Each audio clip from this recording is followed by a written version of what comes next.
ভুবন বাদ্যকর যখন ভাইরাল হয়েছিল তখন ভুবনদার পিছনে শয়ে শয়ে ক্যামেরা খালি দৌড়তেই থাকতো। আর আমাদের এই ভাইরাল জীবনটা একভাবে চিরস্থায়ী নয়। ভুবনদার সম্বন্ধে আমরা কম বেশি সকলেই জেনে গেছি, তার বাড়ি, তার ইকোনমিক কন্ডিশন। বর্তমানে ভুবনদা একা পড়ে গেছে, যেহেতু ভাইরাল জীবনটা অনেক। ভুবনদাকে একটু সাপোর্ট করার প্রয়োজন আছে। এটা ভেবো না যে আমি তোমাদেরকে বলছি ভুবনদাকে টাকা পয়সা দিয়ে সাপোর্ট করো। দেখো, ভুবনদার একটা ইউটিউব চ্যানেল আছে, ভুবন বাদ্যকর অফিসিয়াল, আর একটা ফেসবুক পেজ রয়েছে ভুবন বাদ্যকর।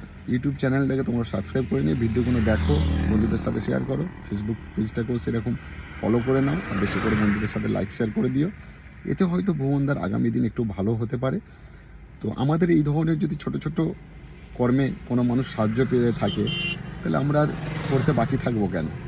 সেই তো আশা করবো তোমরা ভুবনদাকে একটু সাপোর্ট করো।